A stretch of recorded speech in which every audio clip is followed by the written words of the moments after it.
Mesdames, Messieurs, bonjour, bienvenue aux journées portes ouvertes Jeannot Fontaine-Pajot, Prestige de Marina Yachting Center à Ostende. Chaque année, on est présent à l'événement avec Via Alba et cette année-ci, on va faire un peu le tour des bateaux qui sont là et qu'on n'a pas encore répertoriés dans nos petits inventaires sur la chaîne. Alors ici, on va commencer par un Mary Fisher 795 Sport qui est un chouette bateau. Il a vraiment un chouette look. D'abord avec ses décos de franc-bord qui sont un peu années 80, rouge-noir avec des bandes, son pare-brise négatif. Alors c'est vrai, on perd un peu de place à l'intérieur, mais vous allez voir qu'il y a une petite astuce qu'on n'aurait pas pu mettre en place avec un pare-brise classique. Son encre un peu décalée qui lui donne un petit côté baroudeur. Mais voilà, c'est un petit baroudeur de la mer. C'est un bateau, d'ailleurs, qui s'appelle Tempête évidemment, qui est fait pour la pêche, mais qui ne néglige pas du tout le côté familial. On va voir pourquoi, comment. Évidemment, la modularité joue un rôle important dans le bateau. Alors pour aller avec ces lignes noires, rouges, eh bien le propriétaire a mis un Evinrude. Un Evinrude, c'est assez rare de voir un Evinrude chez nous. C'est un 225 chevaux, donc c'est quelqu'un qui aime avoir des sensations. Mais on voit le striping de l'Evinrude, évidemment, colle super bien avec le bateau, ce qui participe à lui donner ce petit look très sport, très baroudeur, comme je le disais. Très chouette capot de Evinrude. Alors, on va monter à bord par les plateformes de bain, comme d'habitude. Sur les 795, elles sont très larges parce que c'est un monomoteur, mais il est beaucoup plus large. C'est le plus large des monomoteurs, donc évidemment, les plateformes de bain sont à l'avenant. On grimpe ici et on arrive avec, sur la plateforme de bain, une petite échelle avec un insertec qui est sympa, évidemment. De l'autre côté, sur l'autre plateforme de bain, je regrette simplement qu'il n'y ait pas un petit coffre. Ça, c'est inhabituel chez Jeannot. D'habitude, il arrive à taper des espaces de rangement partout. Avant d'arriver dans le cockpit, je vais simplement vous montrer ceci.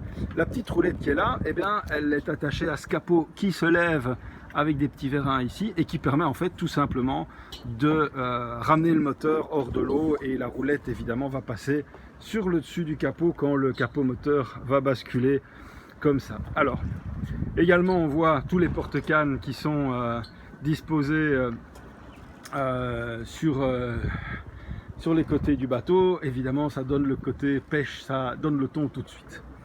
Quand on rentre dans le cockpit, on rentre ici avec une petite marche et on arrive dans un cockpit qui a énormément d'espaces de rangement, 3 grands espaces de rangement. Je ne vais pas vous les montrer parce qu'ils sont fermés à clé, ce qui est normal. La prise de quai qui se trouve à l'entrée de la timonerie là. Et puis un très grand cockpit. Donc dans cette partie-ci de la gamme Mary Fisher, on sacrifie l'espace intérieur pour donner plus de volume au cockpit. Et c'est réussi, hein. C'est très clairement réussi.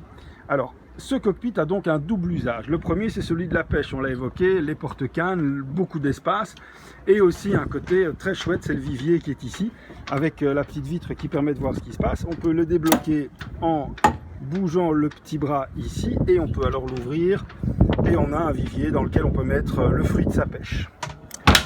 Tout ça se remet en place très facilement, avec des petits systèmes de bascule, de cliquet, c'est chouette comme tout.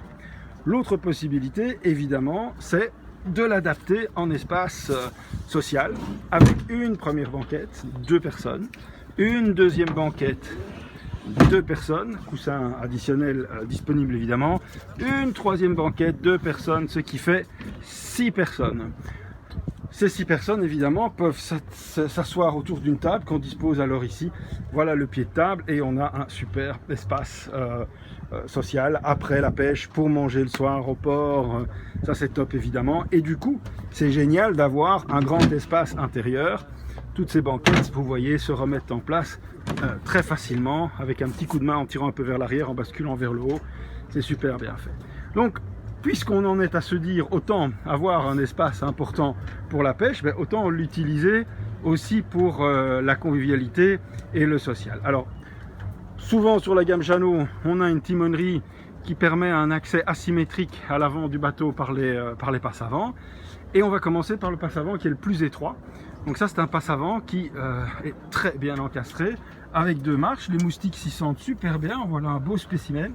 C'est la preuve que c'est un beau bateau pour l'été.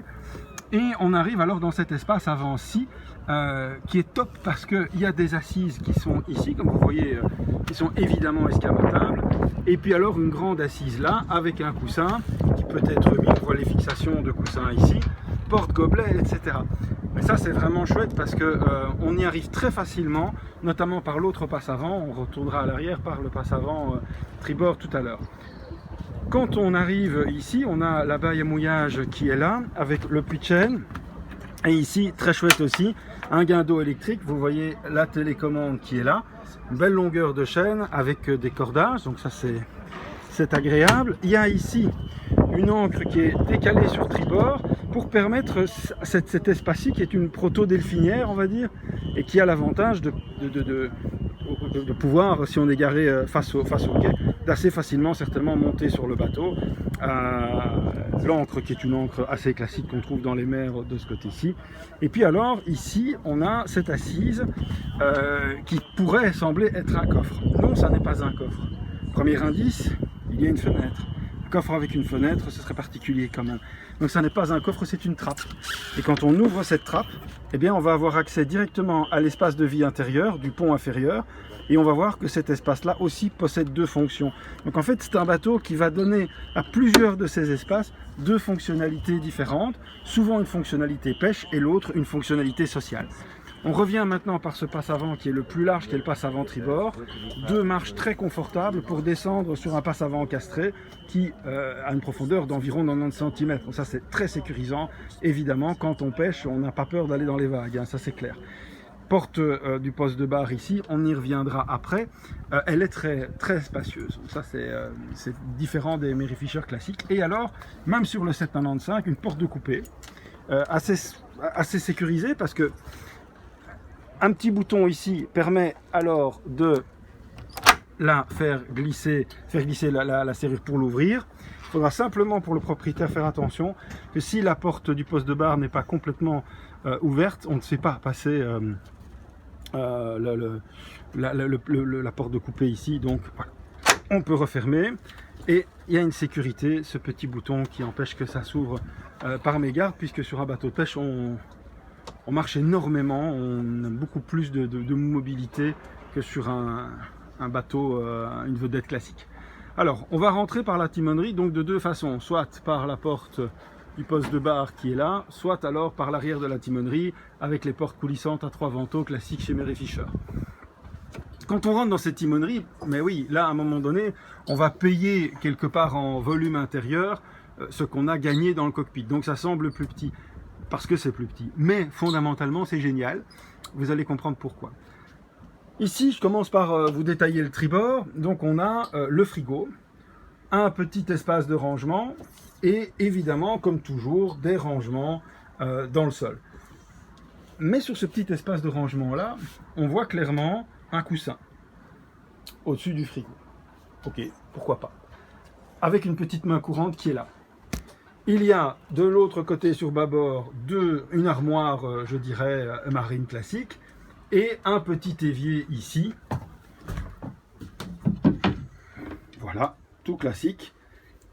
Donc il y a un petit côté, on va pas dire cuisine, parce que maintenant il y a certainement moyen d'aménager un petit réchaud, par exemple ici, éventuellement, mais il y a un petit côté cuisine d'une certaine façon. Et puis on a deux sièges bolster, un pour le passager et un pour le skipper. Je détaillerai le poste de barre après, mais donc toujours cette grande porte de barre ici, évidemment un plafond avec un toit ouvrant manuel qui est ici avec son petit voile de protection, mais c'est là que ça devient intéressant, c'est que cet espace peut devenir de nouveau un espace très technique parce qu'on circule très facilement. Comme on n'a pas choisi de mettre de banquette, toute la largeur de cette timonerie, même si elle est plus petite que sur les modèles classiques, est exploitée et donc elle reste très mobile. Surtout que ces deux accès, voilà, on passe mais tellement facilement, oh mon Dieu, mais c'est tellement facile sur la partie avant et c'est tout aussi facile de repasser sur cette partie arrière, voire même avec un seul pas latéral, on sort de l'autre côté et on est dans le cockpit. Donc il y a une circulation par rapport à l'espace qui est bluffante. Ça c'est vraiment pour moi un des grands points, c'est cette capacité de circulation. Mais, il y a cette barre ici. Alors, on pourrait se dire, bateau de pêche, esprit de trawler, on a, comme dans les transports en commun, hop, une barre et on se tient. Si la mer est mauvaise, voilà, hop, la mer est mauvaise, on se tient. Non, c'est pas ça tellement l'intérêt.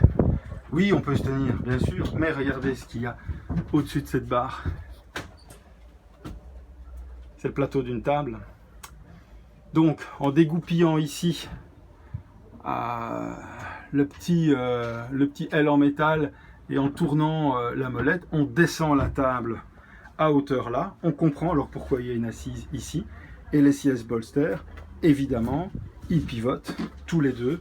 Et on peut alors avoir un espace à 3, voire 4 si quelqu'un s'assied sur l'évier pour manger à bord dans la timonerie.